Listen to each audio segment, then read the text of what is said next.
still stands a great chance. So have any of your players played Nomo Dogan yet?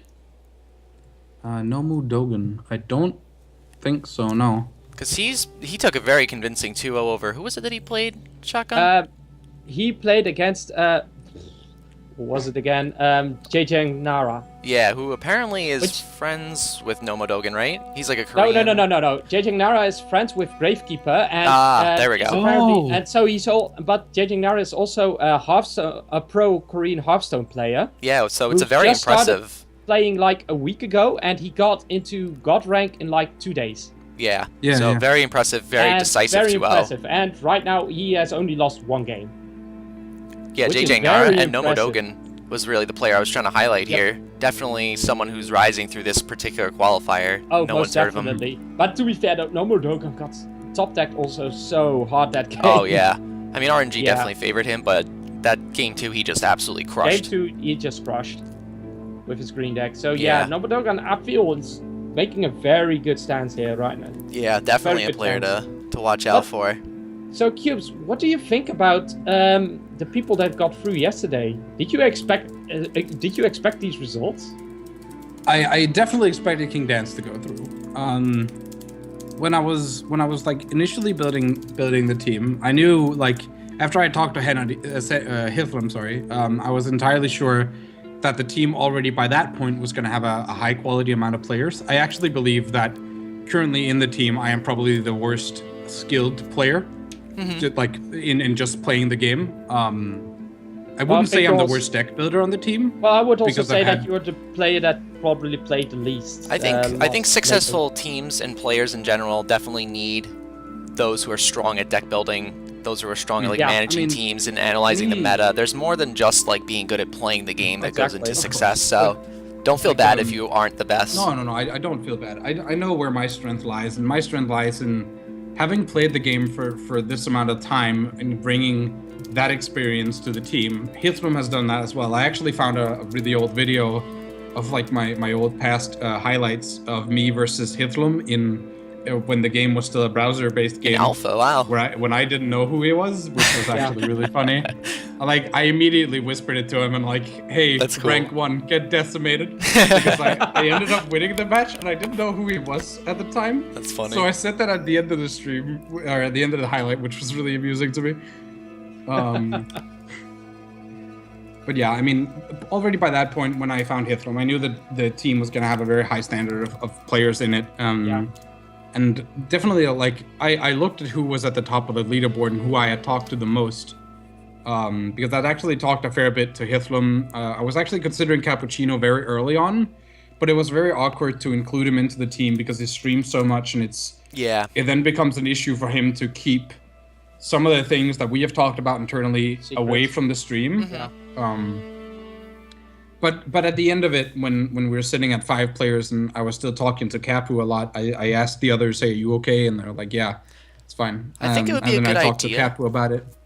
For deck builders, the players responsible for deck building, if they end up being some of the weaker players that don't usually win tournaments, I think it'd be a good idea for them to be the ones who stream and get the team publicity and kind of, mess around with really wacky deck ideas on ladder, like things that they know won't work. It's really helpful to have Capu after having tested with him because he has so much ladder information that he actually knows a lot of players' tendencies that us other players don't.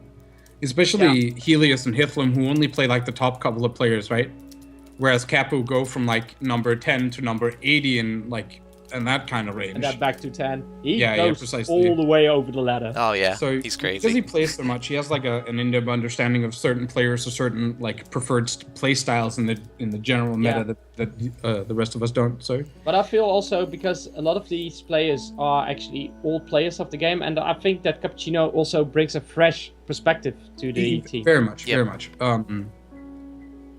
I mean, a lot of the time, especially today, because we kind of scrambled this morning to both get the announcement ready. I actually wanted to get it ready yesterday, but neither, like, any one of us really felt prepared for the tournament.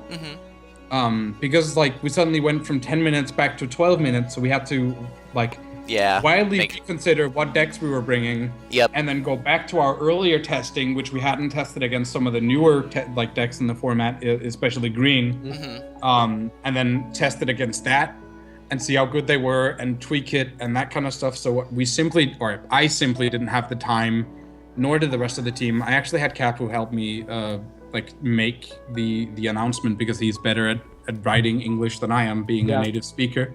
Well, I have to say though, those 2 minutes make a world of difference. I feel. They do. They make a whole lot of difference. Yeah. It's a very whenever you're playing a slow deck or a deck that takes a lot of time with their turns. This is, for instance, blue red yellow, even mono green can do it. Where especially if they're green versus green, when you're on the defensive, you take a lot of time with your turns. So having that additional 2 minutes matters a lot. I believe I saw 2 games yesterday on stream. I don't actually know if it was on your stream or on Crow's stream where players went to time. It didn't really matter because they were already so far behind, but the fact that they still went there is relevant. Yeah, I know Life Coach has lost today to time once, which the 2 additional minutes matter so much. I had some games yesterday where I went to about 30 seconds left on my timer. When I was playing my, I guess I don't really want to spoil that. I mean, it's not really a secret what I'm playing anymore, I guess. I guess. I was playing blue-red, and I had 30 seconds left on my timer in a match, which, having those additional seconds is really very, very important for making the correct decisions every turn. So. Yeah. Well, we've talked a lot actually already. I mean, is there anything else you wanna ask me? I don't think the round's done yet, so we can definitely follow up with a few questions if you want. How do you think the Hearthstone players will do next week? I think they're gonna get crushed. I want to see them get destroyed. I mean, I do not assume that the developers would invest money or time in getting these players into the tournament without the players being prepared. Oh, definitely not. Yeah, there's no way. My biggest fear is the casters.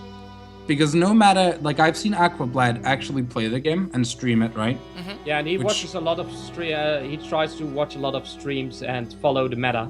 Yeah, I think that they're doing a good job of trying to keep up. I'm just not sure how good their quality of casting is going to be. I at least assume and hope that they know the meta enough to know the stable decks and then understand the cards so they can talk about it. Yeah, I think Aquablad will know the meta enough.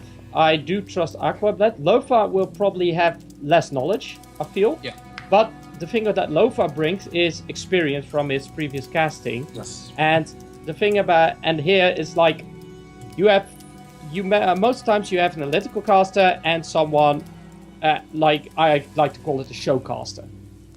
Yeah, like a play-by-play. Plays, and sometimes explains to new players what certain things do, and is more the exciting guy that likes to talk a lot, but doesn't necessarily know a lot about the game. But doesn't matter because he has an analytical caster and he can ask questions to the analytical caster, hey, why did he did that play? Why do you think this is a good play or not? Mm-hmm. So Lofa has actually that. I am very interested to see how they'll do. Me too. But yeah, I mean, at least Life Coach, I believe, is number 6 or 9 or something on the God on the God ladder at the moment. Mm-hmm. So he's actually getting up there. But at the moment, he's a one-trick pony. What's his trick? Literally, his decks that he's bringing for the tournament is green, green, and green. I was if I play, I'm going to do yellow, yellow, and yellow. I think it's rush green, green versus control, and green versus rush or something. Okay. At least he's planning matchups with it. Yeah.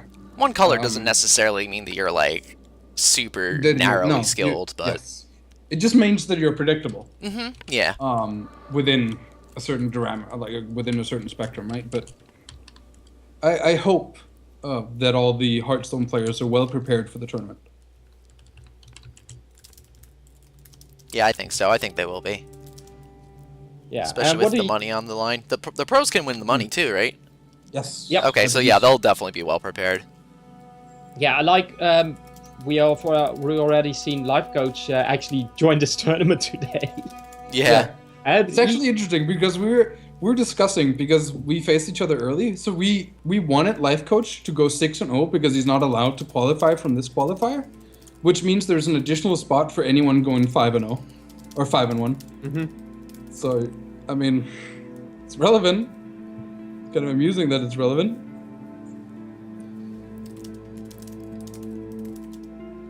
Okay. Hey, quick question, Shotgun. Imperia qualified yesterday, right? Yes. Yes. Okay, he I'm did. talking to him. I'm talking to him and Nomo Dogan. Okay. Trying to set up practice sessions with them too. Nice. Yeah, Yeah, I think so- Nomo Dogan is a good shot. Helios just won his game. Nice. Did he? Yep, he's Oh, on by top. the way, yeah. Oh, so, man. but by the way, yeah, no, I am actually going to do that because I know when I make a fuck up.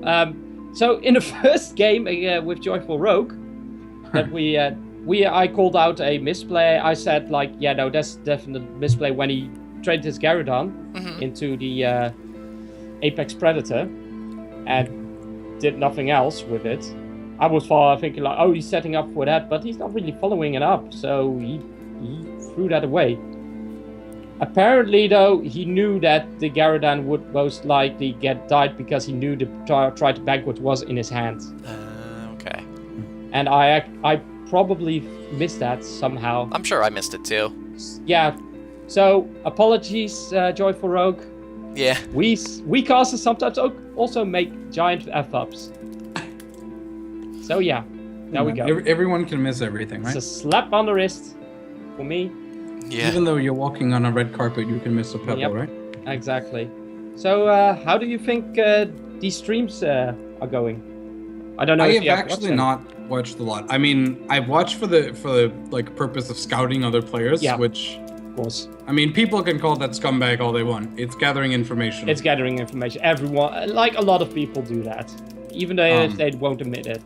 Like, so I after my games, I've actually finished every one of my games so far under 20 minutes after the round has started. That wasn't against Mass Iron, or wasn't my first game, which I entirely blame on you guys, by the way. Why? Because streaming, like getting streamed in the tournament is bad luck, especially round one.